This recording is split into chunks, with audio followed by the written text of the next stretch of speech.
lá, pessoal, vamos para a nossa primeira aula de hardware, né? Hoje a gente vai falar um pouquinho sobre os principais componentes de um computador.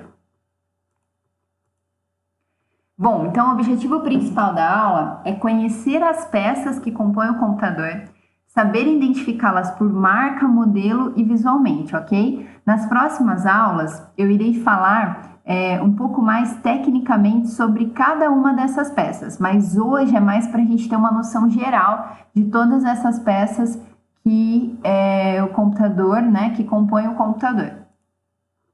Bom, vamos começar a falar sobre um dos principais componentes, né, que é a fonte de alimentação, que é ela que envia a energia elétrica para que todos esses componentes que nós vamos ver funcionem, ok? Então, ela é o dispositivo responsável por fornecer essa energia elétrica aos componentes de um computador. Ela transforma a corrente alternada que está chegando na nossa tomada em uma corrente contínua. E olha que interessante, pessoal, as fontes, ela tem uma determinada saída de energia, que é especificada em watts. Uma fonte de alimentação padrão comum, normalmente ela seria capaz de fornecer cerca de 350 watts. Mas isso depende muito da quantidade de componentes que você tem no seu computador, né? Se você tiver mais de um HD, tiver placa de vídeo, né? Aí a gente tem que fazer um cálculo que nós vamos aprender na aula de fonte para saber escolher a fonte ideal, quantos watts essa fonte precisa ter, ok? Pessoal, tem alguns tipos de fonte, né? Nós tivemos a fonte AT, é uma fonte que foi muito utilizada nos computadores antigos, né? Dificilmente hoje você acha uma fonte AT, né? Um computador que utilize fonte AT no mercado, é muito antigo. A fonte ATX, né? Que é usada até hoje em alguns computadores. A ATX2, né? Poderia ter colocado 2.x aqui, né? Porque tem várias versões da ATX 2.0, 2.1, 2.2, 2.4, né? É a que está atualmente em uso hoje.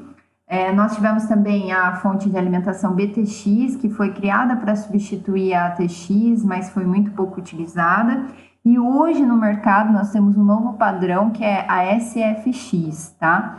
Algumas marcas de fonte, né, eu coloquei aqui embaixo, a Corsair, a EVGA, a Cooler Master, a Thermaltake, né? Existem outras também. A gente não escolhe a fonte só pela marca, mas pela especificação dela, tá? Que a gente vai ver profundamente isso nas aulas de fonte, ok?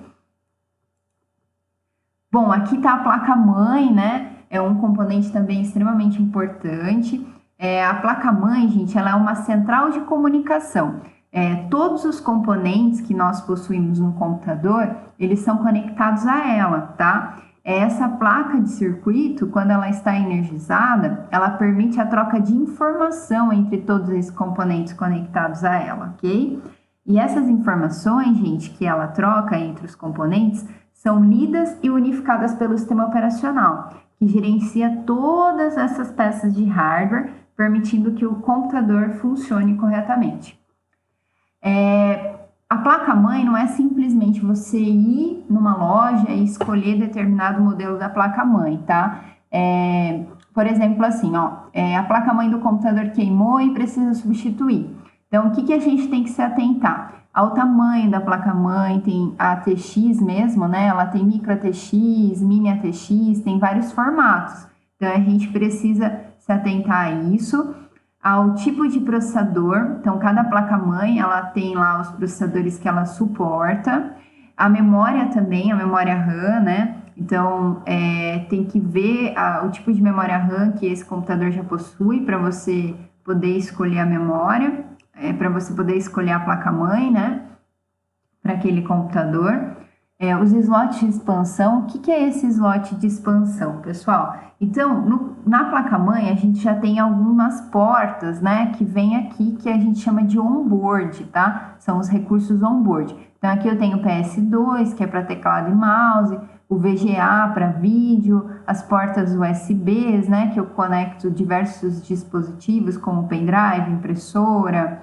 Aqui a porta Ethernet, né, que eu conecto o cabo de rede, e as portas de som, né? microfone, caixa de som. Então, pessoal, esses recursos aqui são chamados de recurso on-board. Quando eu preciso expandir ou preciso colocar uma placa aqui de expansão de algum recurso que eu não tenho nessa placa, eu posso comprar essa placa e conectar nos slots de expansão, tá? Que a gente vai conhecer depois, saber um pouquinho mais as especificações de cada um deles, tá? Então, na placa eu tenho os recursos on-board, que é o que já vem na placa, e eu posso comprar placas de expansão, né? Que eu chamo de placas off-board, que a gente vai ver um pouquinho mais adiante. E também se atentar ao tipo de armazenamento, né? As máquinas antigas usavam HD, né? Que é o dispositivo que armazena as informações, de uma tecnologia IDE, e hoje a gente já não usa mais o IDE, né? A gente usa a SATA. Então, pessoal, na hora de escolher a placa-mãe, a gente tem que se atentar a tudo isso, ao tamanho da placa, ao tipo de processador que vai ser conectado nela, ao tipo de memória, a quantidade de slots de expansão, os recursos on-board que já vem com a placa e também a parte de armazenamento, né? Que tipo de HD eu vou conectar, se vai ser um HD SATA, se vai ser um SSD, né? Que a gente também vai ver isso nas aulas de HD. Então, as marcas, né, de placa-mãe, tem a ASUS, tem as ROG, a Gigabyte, a MSI.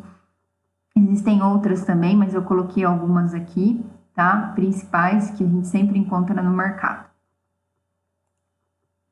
Bom, agora a gente vai falar um pouquinho também sobre o processador, né, ou CPU, que é a unidade central de processamento.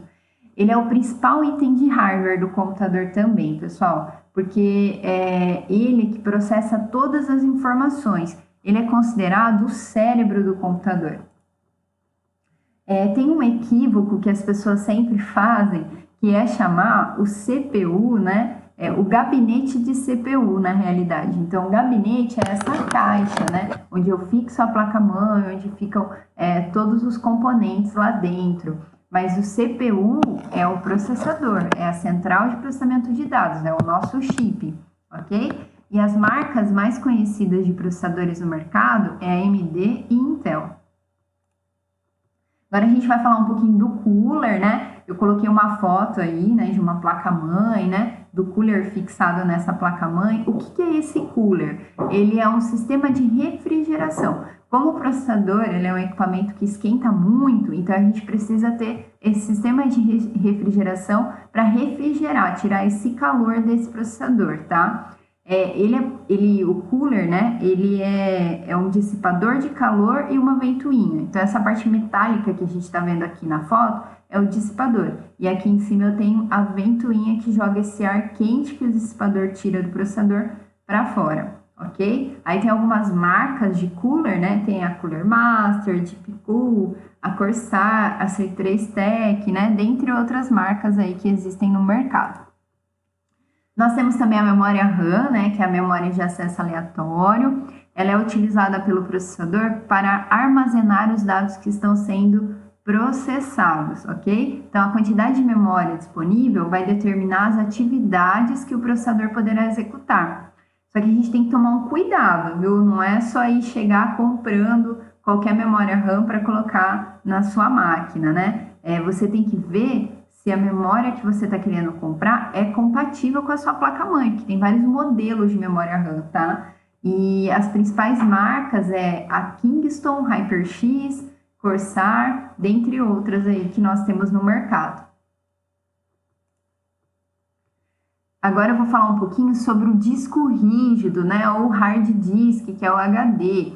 Ele é o dispositivo utilizado para o armazenamento de dados permanente, tá? Então, quando um arquivo ele é armazenado no HD, ele não se perde com o desligamento da máquina, que é o que acontece com a memória RAM. Então, imagina que você está lá no Word digitando um texto. Enquanto você não salva aquele texto, ele está na memória RAM. Se por acaso acabar a energia, sua máquina desligar, você vai perder aqueles dados, porque você não salvou. Quando você salva, a informação vai direto para o HD. Aqui ao lado eu coloquei duas imagens, né, um HD fechado e um HD aberto. Então, é nesse disco que as nossas informações são gravadas.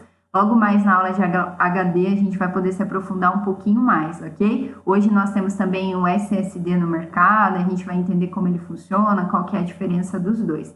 As principais marcas de HD é Seagate, Western Digital, Samsung. E também, pessoal, nós temos os leitores, né, de CD e DVD, né, o CD, né, que a gente usou muito, depois veio o DVD para substituí-lo, que tem uma capacidade maior de armazenamento, e o Blu-ray, né, que hoje em dia o Blu-ray armazena de 20 a 50 gigas, né, de informação numa mídia. Então, é que hoje, com o uso do pendrive, a gente quase nem usa mais CD e DVD, né? Mas ainda muitas máquinas possuem esse drive, né? A gente chama de drive de CD e DVD. Então, esses dois aqui de baixo, eles são de máquinas desktop, e esse preto aqui em cima, essa imagem, ele é um leitor de CD e DVD de um notebook, ok? E também, pessoal, aqui eu coloquei algumas imagens das placas off-board, né? Eu coloquei um modelinho de placa de vídeo, né? Quando eu quero expandir, quero ter uma placa de vídeo para ter um recurso gráfico melhor no meu computador, consigo comprar essa placa, conectar na minha placa-mãe, né? Eu só preciso ver se ela vai ser compatível, né? Sempre antes de comprar qualquer componente, eu preciso ver se aquele componente é compatível com a minha placa-mãe, ok? Tem um modelinho aí de placa de som, de placa de rede. Então, olha que interessante. Imagina assim, que a sua porta de rede queimou, né? Você não precisa descartar a sua placa-mãe inteira. Você pode comprar uma plaquinha off-board de placa de rede e conectar na sua placa-mãe, e você vai conectar seu cabo de rede ali, ter a conexão e vai funcionar normalmente, ok? Bom, pessoal, é isso por hoje. Aqui foi uma aula mais para conhecer aí todos os componentes, né, que o computador possui. Nas próximas aulas a gente vai ver uma aula só de HD, uma aula só de processador, uma aula só de memória, para a gente poder se aprofundar aí em cada componente, ok? Espero que tenham gostado. Bons estudos, galera. Até mais!